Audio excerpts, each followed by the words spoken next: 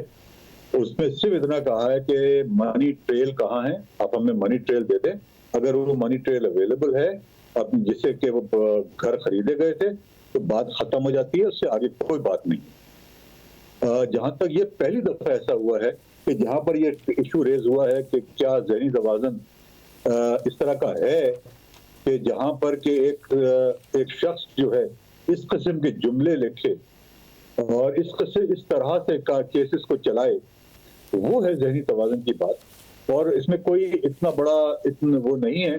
مگر گورنمنٹ کیا کر رہی ہے، ایگزیکٹو کا کام کیا ہے، وہ تو صرف ریفر کر رہی ہے کہ ہمارے حساب سے یہ بنتا ہے، کورٹ یہ یا سپریم جوڈیشل کاؤنسل جو ہے وہ یہ دیکھے کیا یہ ہوتا ہے یا نہیں ہوتا ہے۔ اگر وہ یہ ہولڈ کر لیتی ہے کہ نہیں ہے تو پھر بات ختم ہو جاتی ہے وہاں پر۔ مگر اپیل کا حق ہے نا، اور فائز عیسیٰ صاحب کے حوالے سے آپ نے کہا، فائز عیسیٰ صاحب نے یہ بات کی ہے کہ حکومت اور اٹارنی جنرل کے مطابق میری ذہنی حالت درست نہیں ہے، میں فوبیاز کا شکار ہوں، فریبی ہوں، خود کو نجات دہندہ سمجھتا ہوں۔ یہ باتیں انہوں نے کہی اپنے ریٹن رپلائی میں جو انہوں نے عدالت میں جمع کرایا، کہ آپ لوگوں نے ان کے بارے میں یہ باتیں کی ہیں؟ میں آپ کے سامنے بیٹھا ہوں اور میں یہ کہہ رہا ہوں اس قسم کی کوئی بات نہیں کہی۔ چلے آپ کہہ رہے ہیں، مگر ساتھ میں یہ بتا دیں کہ آج حکومت کا جو ریسپانس ہے وہ پاک فوج کے ترجمان کے ریسپانس سے بہت زیادہ اگریسو ہے۔ انہوں نے بڑا D G I S P R نے محتاط ان کا رویہ نظر آیا کہ نہیں چاہ رہے کہ یہاں سے ادارے مزید تصادم کی طرف جائیں۔ آپ ریفرنس کی اور پھر جج کو بہت زیادہ پرسنل کامنٹس کہے گئے، فروغ نسیم صاحب کی طرف سے سازش کی باتیں کی گئی، پھر دعا عاشق ایوان صاحبہ کی طرف سے۔ تو کیا حکومت کا رویہ ٹکراؤ کی طرف نہیں لے کے جائے گا جب آپ اتنا اگریسو رویہ رکھیں گے، جبکہ پاک فوج کے ترجمان کی طرف سے نہیں تھا اگریسو رویہ؟ نہیں، بالکل اٹیکنگ ایک ایشو ہے جو ایشو کو ٹیک اپ کر رہے ہیں، اور وہ ایشو ہم سامنے رکھ دیں گے سپریم جوڈیشل کاؤنسل کے۔ تو ایک ایشو کو رکھنا سامنے وہ کوئی اتنا بڑا مسئلہ نہیں ہے۔ اس کی وجہ یہ ہے کہ جب ایک ایشو ریز ہو رہا ہے اور یہ بات سامنے آ رہی ہے تو بہتر یہ نہیں ہوتا کہ اس کا ڈیسیشن ہی کروا لیا جائے، اور کون کرے گا ڈیسیشن؟ ان کے اپنے لوگ کریں گے، مطلب ججز خود ڈیسائیڈ کریں گے۔ تو یہ کوئی گورنمنٹ ڈیسائیڈ نہیں کر رہی ہے، گورنمنٹ تو ان کے ہاتھ میں ڈال رہی ہے کہ آپ جائیے، آپ ڈیسائیڈ کر لیں، اگر آپ سمجھتے ہیں کہ یہ غلط ہے تو ٹھیک ہے۔ سر مگر آپ، میں پھر کہہ رہا ہوں، اپیل کرنا سپریم جوڈیشل کاؤنسل جانا الگ بات ہے، مگر ایک سٹنگ جج کا باقاعدہ طور پر پریس کانفرنس میں ان کے حوالے سے، ان کے ذہنی توازن کے حوالے سے بات کرنا، انکمپیٹنٹ کہنا، سازش کا اشارہ کرنا، اور جب نون لیگ بہت زیادہ تنقید کر رہی تھی تو باقاعدہ طور پر اس وقت پاک فوج کی طرف سے بھی کہا گیا تھا کہ اداروں کے حوالے سے ایسی بات نہیں کرنی چاہیے۔ اب آج پاک فوج کے ترجمان نے نہیں کی ہے، آپ لوگ کر رہے ہیں۔ دیکھیے، کوئی ایسی بات نہیں کر رہا ہے۔ جب ایک ججمنٹ آ جاتا ہے تو وہ پبلک ڈومین میں آ جاتا ہے۔ ججمنٹ پہ کرٹیسائز کرنا یا ججز کو، جو ججز لکھ رہے ہیں اس ججمنٹ کو، ان کے بارے میں یہ کہنا کہ ہم یہ سمجھتے ہیں کہ وہ انہوں نے جو ہے وائلیٹ کیا ہے قانون، ہمارا یہ حق ہے کہ ہم یہ کہیں کہ کسی نے وائلیٹ کیا ہے قانون، ہمارا یہ حق ہے کہ ہم یہ کہیں کہ 209 میں ہم ان کو لے کے جانا چاہتے ہیں۔ یہ وہ ہے جو کہ ایگزیکٹو کے پاس ایک اتھارٹی ہے۔ اب اتھارٹی کو آپ ختم نہیں کر سکتے ہیں، اور پبلک ڈومین میں اس لیے بات کو لائی جاتی ہے تاکہ لوگ سمجھیں کہ کیوں یہ بات کی جا رہی ہے اور کس لیے کی جا رہی ہے۔ اور سب سے امپورٹنٹ چیز یہ ہے کہ اگر ایگزیکٹو یہ سمجھتی ہے کہ ایسی بات ہوئی ہے تو اس صورت میں صحیح فورم میں جانا جو ہے وہ کوئی ایسی بات، وہ کوئی غیر قانونی چیز نہیں ہے۔ تو اس لیے اگر اس فورم میں جا رہے ہیں تو وہ قانون کے مطابق جا رہا ہے. تو اور یہ فیصلے کو دیکھتے ہوئے یہ کہہ دینا کہ سازش کی بات کر دینا یہ درست ہے؟ فیصلہ اور جج کے اوپر سازش کا، پاکستان کے خلاف سازش کا، پاکستان کا دوست نہ ہونے کا الزام لگا دینا، یہ باتیں درست ہیں؟ تو یہ سازش کس نے، اور یہ جو ہے نا یہ اپنی طرف سے پلیز، یہ میڈیا میں یہ ایک بڑی بری عادت ہو گئی ہے کہ وہ ایک چیز کو آگے بڑھے. سازش کسی نے نہیں کہا ہے. ہم نے یہ کہا ہے کہ جج صاحب نے جس طرح کے جملے لکھے ہیں اس سے ظاہر ہوتا ہے کہ وہ ان کی مینٹل انکیپیسٹی ہے جو کہ سپریم جوڈیشل کاؤنسل ڈیسائیڈ کرے گی. انور صاحب میڈیا پہ نہ ڈالیں، پریس کانفرنس دیکھ لیجئے گا. فردوس شکیوان صاحبہ نے کہا ہے، شہزاد اکبر صاحب نے جملہ کہا ہے. یہ سازش کا ہے مجھے نہیں پتا، مگر میں نے اور فروغ نذیر صاحب نے، شہزاد اکبر صاحب نے، ان تینوں نے جو لیگل ایشوز ڈیل کیے ہیں انہوں نے کسی نے نہیں کہا ہے. فیڈرل گورنمنٹ نے جو اپنا سٹیٹمنٹ دیا ہے وہ فیڈرل منسٹر جو ہے لا کے ان کے تھرو دیا ہے، انہوں نے سازش کی بات نہیں کی ہے. اور چونکہ سازش کی بات نہیں کی ہے تو میں بھی یہ کہوں گا کہ سازش کا کوئی عنصر اس میں نہیں ہے. اور چونکہ سازش نہیں ہے اس لیے ہم یہ کہہ رہے ہیں کہ جس نے لکھا ہے یہ ججمنٹ وہ اس کی کیپیسٹی نہیں ہے، اور کیپیسٹی جس طرح سے لکھی گئی ہے وہ لگتا یہ ہے کہ he needs a proper guidance probably from the judicial council or not. بہت شکریہ. ہمارے ساتھ اٹارنی جنرل منصور خان صاحب موجود تھے. لیفٹیننٹ جنرل ریٹائرڈ امجد شعیب صاحب ہمارے ساتھ موجود ہیں. امجد شعیب صاحب بہت شکریہ. صاحب آج کی جو D G S P R کی پریس کانفرنس تھی اور واضح طور پر نظر آیا، انہوں نے کہا ادارہ ہمارے لیے اہم ہے مگر پاکستان ادارے سے بھی زیادہ اہم ہے. آپ سمجھتے ہیں کہ جو ایک خطرہ تھا کہ اداروں کا تصادم نہ ہو وہ اس پریس کانفرنس کے بعد بھی اب نظر آ رہا ہے کہ کم از کم کوئی تصادم کی طرف صورتحال نہیں جا رہی ہے؟ ایسا نہیں ہے کہ صورتحال یہاں سے مزید خراب ہو؟ بسم اللہ الرحمن الرحیم.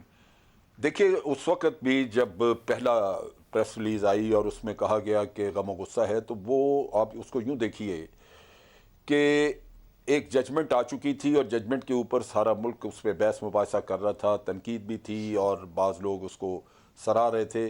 جیسے بھی ہے بہرحال وہ ایک ریئیکشن تھا اور ایک تنقید تھی جو کہ میں سمجھتا ہوں ججمنٹ کے آنے کے بعد ہمیشہ ہوتی ہے، اور بہت دفعہ ہوا ہے کہ ججمنٹ سے لوگ ایگری کرتے ہیں، نہیں بھی کرتے.